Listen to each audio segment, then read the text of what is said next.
அது தவிர வேற அதிகமாக பேச முடியாது இல்லைங்களா? ஆண்டு அப்படி பேசி அந்த மாதிரி இருக்காது. ஆனால் கர்த்தர் அதுதான் தெரிஞ்சார். நீ போ, நான் உன்னை இஸ்ரவேல் பார்வோனுடைய கைக்கு நீங்களாக்கி வைத்து விடுவேன். அவரு முடியாது, நான் போக மாட்டேன், நான் வேற யாரும் அனுப்புட்டேன் அப்படின்னு சொல்லி பார்த்தேன். ஏன்னா அங்கெல்லாம் ஒரு பழைய பண்ணி கொண்டு ஓடி இருந்தாரு. நான் யோசிக்கிறேன், என்னோட சிக்கனம் மாட்டிக்கோங்கன்னு பயந்துறாரு. அதுக்கப்புறம் அவர் சொல்லிட்டார், நீ தான் போகணுன்ட்டார். ஐயோ எனக்கு பேச தெரியாதுங்க, திக்கு வாங்கி வந்தேனாவே வேறு யாராவது அனுப்புங்க. அப்போ அவங்க நான் படிச்சிருக்கேன், ஆங்கிலத்தில் நான் தான் படிச்சிருக்கேன், செவிலியில் நான் தான் படிச்சிருக்கிறேன். நீ போகணும், நான் அவங்க அனுப்புறேன். ஆர்வம் நமக்கு வாயா இருப்பான்னு அவங்க ஒரு அசிஸ்டண்டை நியமிச்சு அனுப்பிச்சிருக்கேன்.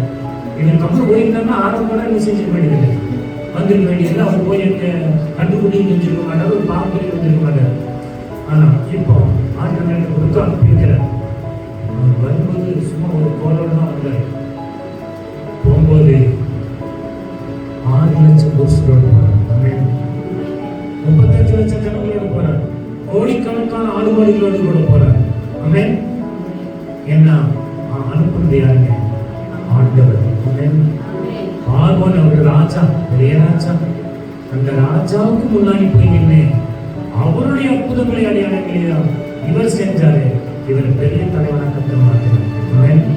இந்த மோசையினுடைய நியாய பிரமாணங்கள் தான் இன்னைக்கு யூதர்கள் ஃபாலோ பண்றாங்க. அதனால தேவன் உண்மையா நீங்க நினைக்கலாம், நான் சாதாரணமானவன், எனக்கு எந்த எஃபிஷியன்சியும் கிடையாது, எந்த டேலண்ட்டும் கிடையாது, நான் சின்னவன், நான் இந்த மனச குடும்பத்தில் நான் சொல்லுவேன், நான் குடும்பத்தில் ரொம்ப சின்ன தாழ்த்தா இருக்காங்க. அப்படி தாழ்த்துறப்போ நம்மளும் அப்படிதான் இருக்கும். படிக்கிறது இல்லை, குடும்பம் வசதியாக இருக்கும் கிடையாது, யாரும் சீக்கிரம் கிடையாது, ஒதுக்கி வச்சிருக்கோம் ஆரம்பிச்சாலையும் அப்படின்னு நீங்க நினைக்கலாம். ஆனா அவரு அனுப்பி போனீங்கன்னா கண்டிப்பா அவங்களை வச்சு கருத்து செய்யலாம். 10 மக்களை வச்சுப்பாரு, உங்களுக்கு உங்களை கூட்டம் போட மாட்டோமே. பாருங்க, இங்க யாக்கோபே ரெபேக்கா என்ன செய்துட்டாங்க, ஏசா கொண்டு போடுவான்னு பயந்துட்டு நீ ஓடி போயிருக்க மாமா வீட்டுக்கு, லாபான் வீட்டுக்கு. ஆனா ஈசாக்கும் ரெபேக்காவும் அனுப்பிச்சு வச்சுட்டாங்க. அவங்ககிட்ட குதிரைகள் இருந்தது, ஒட்டங்கள் இருந்தது, வேலையாட்கள் இருந்தாங்க. யாரோ ஒருத்தர் வச்சு கொண்டு லாபான் வீட்டில் விட்டு பார்ப்பா அப்படின்னு அனுப்பிச்சிருக்கலாம். ஆனா அப்படிலாம் செய்யல. நீ ஓடிப்போ கால்நடைய போன்ற அவரு நடந்து நடந்து நடந்து 5000 கிலோமீட்டருக்கு மேல இருக்குமா ஏன் இருக்கிற இடத்துக்கு அவங்க இருக்கிறது. அப்படி கஷ்டப்பட்டு நடந்து போறாரு, கஷ்டப்பட்டுட்டு போறாரு. போயிட்டு அங்கே ஒரு கல்லை எடுத்து தலைக்கு வச்சு படுத்துட்டு அந்த தரிசனங்களை பார்த்து வெத்தையான பேர் வச்சுட்டு, அதுவே நீர் என்னை சமாதானத்தோடு கூட திரும்பி வர பண்ணுகிறானால் இந்த கல்வி கூறினார். நீர் எனக்கு தருகிற யாவற்றிலும் நான் உனக்கு தசமமாக கொடுப்பேன். அது பிரச்சனை பண்ணிட்டு போறாரு. போயிட்டு 20 வருஷம் கழிச்சு வராரு. எத்தனை வருஷம்? 20 வருஷம். எப்படி வராரு? ராகேல், லேயா, சில்பா, பில்கால், அதுக்கு அவங்களுக்கு 12 குமாரர்கள், ஒரு குமாரத்தி. அது 12வது குமாரன் பின்னாடி தான் பிறக்கிறாரு. ராகேல் பெரியமீன், ஆனால் முன்னாடி யோசிப்பாக இருந்துச்சு.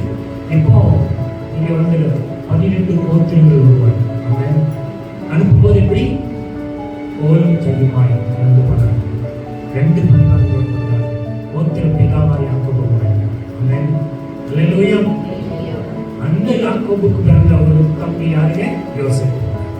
யோசேப்பு சொப்பனக்காரனா இருந்தார். 11 சகோதரர்களும் 10 சகோதரர்களும் படித்தாங்க. அவரை அவங்க தூக்கி குழியில போட்டுட்டான். பின்னாடி எடுத்து மீதியாவே எடுத்துட்டான். அவன் பார்வோனிட்ட கொண்டு போய் அவங்க போத்திபார் கிட்ட வித்துட்டான். போத்திபார் வீட்டில் இருந்த பிரச்சனையான சிலை இருக்கிற சிறைச்சாலையில போட்டுட்டான். 13 வருஷம் அனுப்பி வச்சது யாருங்க? கர்த்தர். ஆமென்.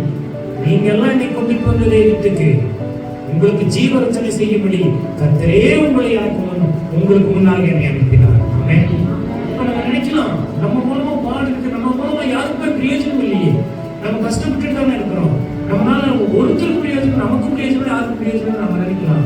ஆனா தேவன் உங்களை தெரிந்து கொண்டது உண்மைனா, தேவன் உங்களை வேறு வைத்தது உண்மைனா, தாயின் கருவில நீங்க தோன்றுதல் பண்ணாத உங்களை பேரிட்டு அழைத்தது உண்மைனா, இன்னைக்கு வரைக்கும் உங்களோடு கூட இருக்கிறாருங்கிறது உண்மைனா, நீங்க நிர்மூலமாக இருக்கிறது அவருடைய கேள்விங்கிறது உண்மைனா, உங்களை வச்சு உபயோகப்படுத்துவாருங்கிறது உண்மை.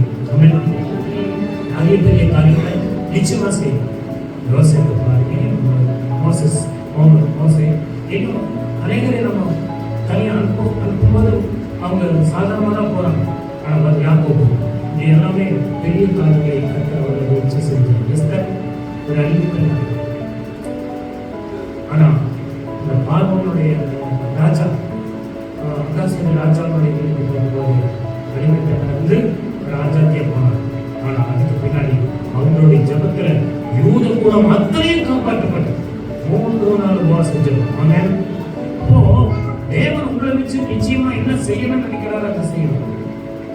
பலனோடு இருக்கிற இந்த பலத்தோடு ஒண்ணுமே இல்லை, தேவ பலன் இப்ப இல்லை, ஜபம் இல்லை, வேத வாசிப்பு இல்லை, பரிசுத்தம் இல்லை, விசுவாசம் இல்லை. ஆனா உட்கார்ந்து நீங்க ஜபம் பண்ணி ஆண்டவரே உங்களுடைய பலத்தை இப்ப நம்ம ஆராதனையில கூட பாடணும், என் பலனாகி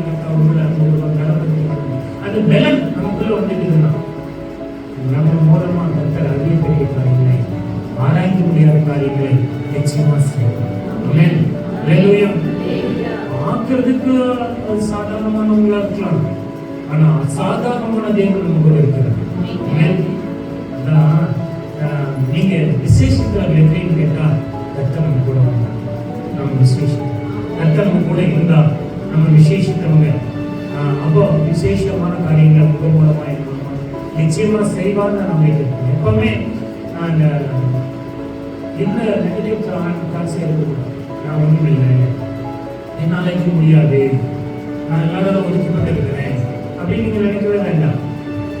எந்த ஒரு நாள் ஆண்டு கிதியோன்னு யோசிச்சு பண்ணாங்க. அனுப்பு தேவன் அதுக்கப்புறம் அந்த கிதியோன் நீதியாக முறியடிச்சார். அவர் கூட போனவங்க சாதாரண 300 பேர் தான். அவர் கையில பெரிய பட்டயம், கேடகம், ஈட்டி, அம்பு, மிஷின் கண்ணு, ஏற்கப்படி ஒண்ணுமே இல்லை. ஒரு பானை, ஒரு தீவட்டி, ஒரு எக்காலம், அவ்வளவுதான். இதை போருக்கு போறதுன்னு வச்சுக்கோங்க, எக்காலம் இருக்கலாம், ஆனா பானை தீவட்டியும் அதான் கர்த்தருடைய பட்டயம், கிதியோனுடைய பட்டயம். ஆமென். ஆனா இந்த வேதம் கர்த்தருடையது, அது உங்களுடைய மாறும்போது, அந்த வசனத்தை இந்தியத்துல ஃபாலோ பண்ணும்போது, அதுபடி நடக்கும்போது நிச்சயமா உங்களுக்கு ஜெயம்.